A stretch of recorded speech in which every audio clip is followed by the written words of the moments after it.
monde, j'espère que vous allez bien. Moi, ça va super. Aujourd'hui, je reviens avec une séance coaching. En effet, suite à une séance avec une cliente qui dure à peu près 1 heure, où on se focalise, en tout cas, le coaching est orienté selon l'objectif que la cliente veut atteindre. Bien sûr, on aborde en fonction de l'objectif et de la problématique un certain nombre de choses qui se révèlent au fur et à mesure de ce que me raconte la cliente ou la coachée, hein, on l'appelle aussi comme ça. Mais on ne peut pas approfondir tous les points, c'est tout à fait normal parce que selon l'objectif, la problématique abordée et l'objectif que l'on veut atteindre, un coaching peut prendre à plusieurs séances. C'est comme ça. Du coup, selon le coaching, certains points qui me paraissent intéressants peut-être d'aborder en vidéo, je peux faire une petite vidéo. Et là, en l'occurrence, il y a un élément qui est assez revenu, je trouve, selon les différents coachings que j'ai pu faire, c'est le début de relation.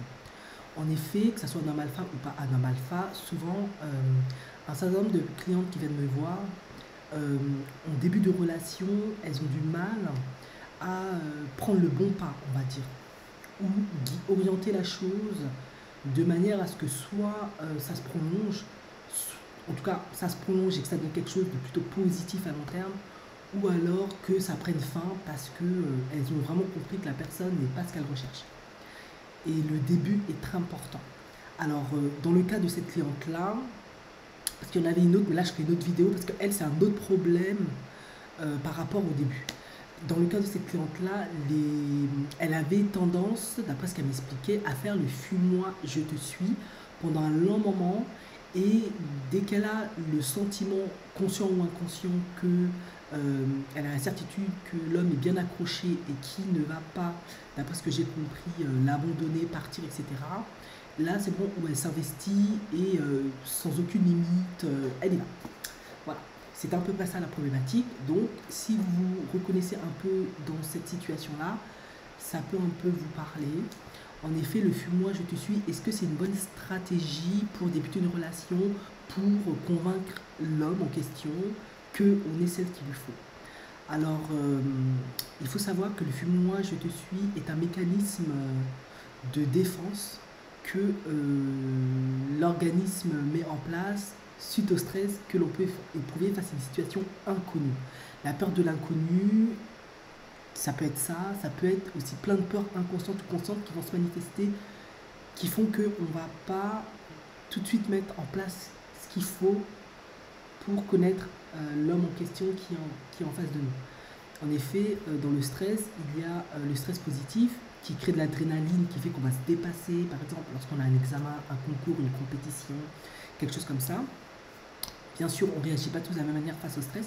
Et puis il y a le stress négatif. Et le stress négatif, lui, j'ai déjà dit dans plusieurs vidéos, il va dégager du cortisol. Et plus le taux de cortisol est élevé, plus on est dans un état de stress pas possible. On va avoir des mécanismes pour lutter contre le stress, à savoir par exemple manger beaucoup de sucre. Parfois certains vont prendre de la farine, parfois certains vont avoir des comportements inadaptés. Du coup, après, ça va devenir compliqué au niveau de la santé, etc. Mais il y a un Selye, celui qui a défini le stress, qui l'a développé, analysé. Il a observé 2 types de mécanismes que l'être humain met en place. En effet, je ne vais pas rentrer dans l'analyse qu'il a fait avec les rats de laboratoire, j'ai un peu voulu simplifier. Mais quand on est stressé, il y a un premier mécanisme que l'on met en place, c'est le fight. En effet, quand la personne est face à une situation qui la stresse énormément et qu'elle ne sait pas quoi faire, premier réflexe, elle va fighter. Fighter, ça veut dire quoi? Dans un contexte simple, si vous êtes face à un homme qui vous stresse, qui vous intimide, qui vous met dans un état pas possible, vous ne savez pas comment gérer, vous pouvez lui donner du passif agressif ou de la batte attitude, on va dire ça comme ça. Lui donner, mal lui parler, être toujours sur la défensive du répondant, l'agresser, être toujours tac au tac. C'est quoi ton problème? Ouais, ben moi, Bon, vous avez compris, allez regarder les clips de rap, ça va vous parler. Voilà, moi, bon, je faisais ça parfois quand j'étais jeune, là, maintenant, je le fais pas tellement plus, donc, voilà, mais vous voyez ce que je veux dire. Et ça, c'est le mécanisme de fight, on se bat, qu'on met en place quand on est stressé, un des premiers mécanismes. Est-ce que c'est mauvais ou pas? Peut-être d'un point de vue moral, éthique, comportemental, valeur, ça peut se discuter, mais selon Ancelier, selon l'organisme, ben, c'est plutôt positif parce que lorsqu'il a fait ses analyses avec le rat qui, quand il était dans une situation extrêmement stressante, parce que c'était des décharges électriques qui étaient déchargées sur les rats, et il y en avait deux, et ils ne pouvaient pas aller dans l'autre pièce parce qu'elle était fermée. Ils se sont tapés dessus, mais quand il a analysé leurs tendances, globules blancs, etc., et tout, leur métabolisme, ils étaient en bonne santé. Donc c'est un bon mécanisme. Maintenant, est-ce qu'il faut le faire en couple? Je ne vous le conseille pas, vous vous en doutez bien, mais c'est naturel de se battre quand on a une situation qui nous fait peur, qui nous insécurise, etc. Deuxième mécanisme, ça va être la fuite. En effet, là, je pense que ça vous parle à beaucoup. Et c'est là où le fuis-moi, je te suis se met en place. Quand on est dans une situation de stress qui nous fait peur, inconnue, on se pose plein de questions, on ne sait pas comment gérer parce qu'on a peur de ceci, x, y, z, on peut fuir. Dans le but que la personne nous court après ou dans le but que de mettre à distance ce qui nous fait peur ou ce que la personne évoque en nous ou peut évoquer en nous. De nouveau, pour enseigner, c'est une stratégie qui est positive parce que quand le rat ne pouvait pas se battre parce qu'il était tout seul et qu'il ne pouvait pas aller dans l'autre pièce et qu'il était là, et que l'autre pièce était ouverte, mais qu'il ne pouvait pas se battre avec son compère, ben, quelle stratégie il a mis en place? Il a fui dans l'autre pièce où il n'y avait pas de décharge électrique. Par conséquent, la fuite, il a regardé les métabolismes, les constantes, en bonne santé. Est-ce qu'il faut le mettre dans une situation où on date? Je ne le conseille pas, à part si vraiment vous voyez des signes et des mécanismes de comportement qui vous signalisent ce mec est dangereux, il est louche, il va porter atteinte à ma vie. Là, oui, vous fuyez, cela va sans dire. Mais là, bon, c'est normal. Ensuite, un autre troisième type de mécanisme qui est mis en place. Là, c'est pas Ancelier qui l'a défini, c'est un autre. Je crois que c'était Bollinger, je crois, je suis pas sûr. Bref, lui, il a développé le travail du précédent parce qu'il s'est dit oui, mais il n'y a pas que ça. Et ça rentre après ce type de mécanisme-là dans tout ce qui est burn-out, stress, dépression profonde, etc. C'est le stress d'inhibition, d'action. En effet, c'est-à-dire qu'on ne bouge pas. Le rat, toujours le même système, ne peut pas se battre avec quelqu'un, ne peut pas fuir dans l'autre pièce parce qu'elle est bloquée, il se prend des décharges électriques et comme il ne peut rien faire parce qu'il est bloqué dans la petite pièce, il se laisse mourir, machin. Et là, on rentre dans tout ce qui est burn-out, dépression sévère, etc. Bon, là, je vous ai dit plus ou moins les mécanismes du stress, c'est très important parce qu'en effet, quand on rencontre une personne pour la première fois, un homme ou une femme, même si vous êtes un homme, vous transversez, ça vous met dans des états pas possibles, surtout lorsqu'on est jeune, c'est de l'inconnu, on ne sait pas qui c'est, on est intimidé, surtout si en plus c'est un homme alpha qui est dans une classe sociale supérieure à la nôtre, où on n'a pas l'habitude, je ne vous fais pas dire, c'est un défi encore plus grand. Maintenant, si vous êtes dans un stress d'inhibition, vous n'avez même pas le rendez-vous, c'est réglé. Mais là, dans le cas de cette coachée, elle avait tendance à initier la relation, mais elle était toujours dans fuis-moi, et puis elle était dans l'attente qui se manifeste, qui le court derrière, qui veut la revoir, que lui soit toujours dans l'action. Sauf, qu'est-ce qui se passait quand elle était comme ça?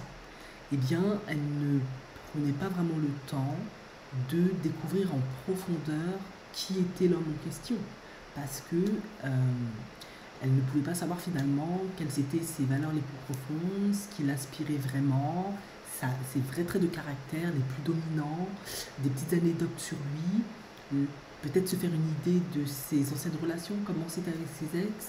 En effet, beaucoup de femmes n'aiment pas parler de ça, mais c'est important parce que comment un homme a géré ses anciennes relations ou la perception de ses ex, ça peut vous indiquer est-ce qu'il a guéri, il n'a pas guéri, il est toujours en deuil, il est toujours amoureux, ou il a réussi à surmonter ça, il en a tiré des enrichissements, des leçons, etc. Donc il est important dès le début de pouvoir avoir une communication, discuter, poser certaines questions qui sont importantes pour vous, pour bien démarrer la relation. Donc quand on ne fuit pas et qu'on se donne le temps de regarder la personne, d'apprendre à la connaître, qu'est-ce qu'on peut poser comme question? Bon, là je prends le cas beaucoup de familles africaines qui, et c'est pas que les Africains finalement, beaucoup de personnes n'éduquent pas leurs filles dans ça. Et ça peut s'expliquer en effet, surtout qu'on est dans la classe ouvrière ou éventuellement parfois un peu dans la classe moyenne, ça dépend de notre histoire passée. On n'éduque pas forcément nos filles ou nos garçons à s'introduire à une personne de la manière qu'il se doit. Quand on rencontre quelqu'un, c'est spontané, la personne nous plaît, on a des affinités conscients, inconscients, et puis on traîne ensemble. On ne cherche pas vraiment à savoir si elle nous correspond vraiment. Non, on ne pose pas forcément les questions dès le début, on y va parfois au feeling, au coup de cœur, à l'impulsion. Et pourtant, il est vraiment primordial, si on veut aller sur le long terme, de poser un certain nombre de questions pour être sûr vraiment qu'on a vraiment des accointances les plus intrinsèques en fait. Il ne se limite pas à l'argent, le statut social, etc. Non. L'apparence. Non. Il faut vraiment poser certaines questions. Et quelles questions on peut poser et peuvent revenir qu'en fait, si elle prenait le temps de faire des respirations, de lâcher prise et de surmonter cette angoisse, cette peur, eh bien, elle pourrait lui demander, pas forcément d'abord sur son métier qu'il fait, parce qu'il faut laisser la personne dans un premier temps la possibilité de s'introduire au niveau de son métier, parce que certaines personnes, je l'avais expliqué dans une vidéo, peuvent mal le prendre, peuvent penser qu'on veut savoir si elle gagne beaucoup d'argent ou pas. Donc quand on est dans les prémices, les premiers jours, les premières semaines, on se voit une fois par semaine, on sait régulièrement au téléphone, on apprend à se découvrir, on pose les questions. Quels sont tes centres d'intérêt? Qu'est-ce que tu aimes faire? Quels sont tes hobbies? Est-ce que tu aimes lire? Est-ce que tu aimes un sport? Est-ce que tu aimes voyager? Est-ce que tu aimes jouer à la pétanque, au bowling? Est-ce que tu aimes jouer à la PlayStation, à la DS? Bon, je sais pas si c'est un jeu, je sais pas. Voilà. Est-ce que tu aimes le basketball? Est-ce que tu aimes le football? Est-ce que tu aimes cuisiner? Est-ce que tu aimes faire des randonnées, des promenades, du ski, du golf? Est-ce que tu es un amateur de vin? On se donne le temps déjà de découvrir les centres d'intérêt. Pourquoi? Parce que si vous êtes une femme qui cherche un homme alpha et que vous n'en êtes pas une, à coup sûr, vous n'avez pas forcément, vous, de centre d'intérêt. Ou les centres d'intérêt que vous avez ne sont pas forcément jugés comme des centres d'intérêt. C'est jugé comme quelque chose de banal, en fait. Par exemple, j'aime cuisiner, j'aime voyager, j'aime me balader. Oui, beaucoup de gens aiment ça. Cela va sans dire. La question est la suivante, à quel niveau, quelle spécificité, etc. On peut toujours approfondir toujours quelque chose. Voilà, par exemple ça. On apprend à découvrir les centres d'intérêt de la personne. La personne, je ne sais pas, elle fait des études dans un domaine précis, si c'est un étudiant, et ben voilà, on s'intéresse en fait aux gens, c'est important. On ne reste pas sur la surface. Et malheureusement, beaucoup de femmes, et beaucoup de femmes noires surtout, restent sur la surface parce qu'on revient toujours au même point. Elles sont conditionnées à s'arrêter au statut social de la personne ou à l'argent ou à l'apparence. T'es bien habillé, tu portes de la marque, t'es beau, t'as du style, c'est beau.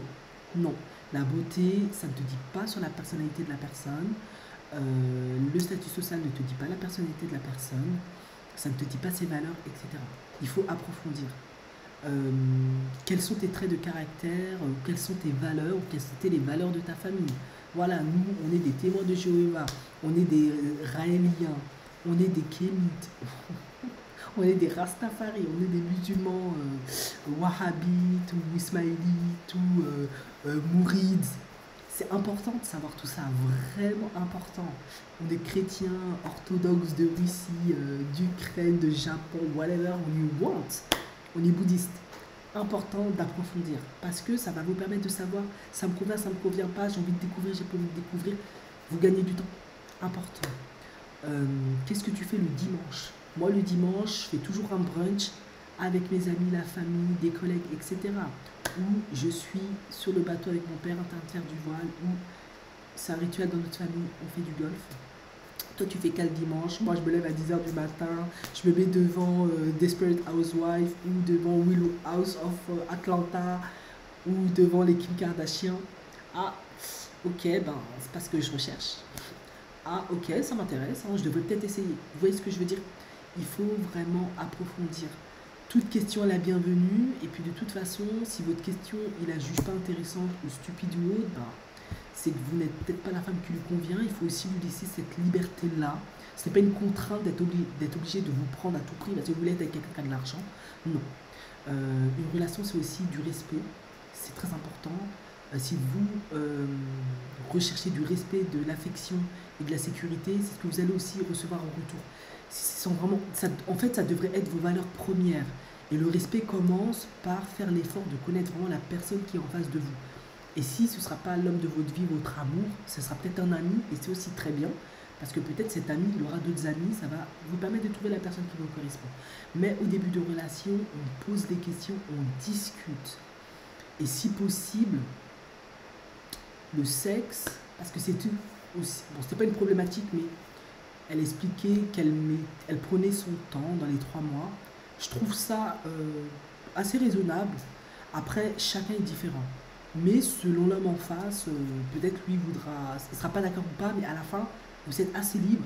Il faut en fait que vous tombez sur la personne qui partage vos valeurs et qui vous respecte en fait. Donc oui, 3 mois, si tu n'as pas de sexe parce que tu préfères attendre 3 mois, pendant les 3 mois, si tu fais du fumage, je te suis, tu ne prends pas le temps en fait de la connaître, d'avoir les informations qui te permettront de savoir est-ce que vous avez les mêmes valeurs, est-ce que vous avez est-ce que les traits de personnalité que lui il a, ça peut te convenir, et est-ce que les traits de personnalité, les valeurs que toi tu as, ça peut lui convenir. Maintenant, dans les 3 mois, ça te permet de savoir est-ce que c'est une personne arrogante, patiente, qui parle trop, qui parle pas assez, qui est travailleuse, qui est paresseuse, qui est laxiste, qui est débonnaire, qui est orgueilleuse. Ça te permettra de savoir tout ça. Qui a une vision négative, machin, qui est raciste. Bon, bref, ça te permettra de savoir énormément de choses et ça te permettra de savoir si tu peux faire face à ça ou pas, si tu as envie de poursuivre ou pas. Voilà. Ça te met face à la vérité en fait. Donc les débuts de relation sont là pour discuter, apprendre à se connaître. Bien sûr, et c'est là où c'est intéressant avec cette coachée, parce que c'est le cas classique, il y a des hommes, ils n'ont pas envie de tout ça. Et souvent, on va le savoir tout de suite parce qu'ils ne vont pas passer par 4 chemins. Ils vont vouloir Mougou. Si tu ne veux pas Mougou parce que tu recherches quelque chose d'un peu plus sérieux, ben voilà, ça s'arrête là. Et d'ailleurs, c'est ce qu'elle a souvent mis en place quand ça ne la connaît pas, et c'était très très bien, c'est exactement ce qu'il faut faire. Il faut être au clair sur un maximum de choses, mais les 3 mois, suis-moi, je te suis, non.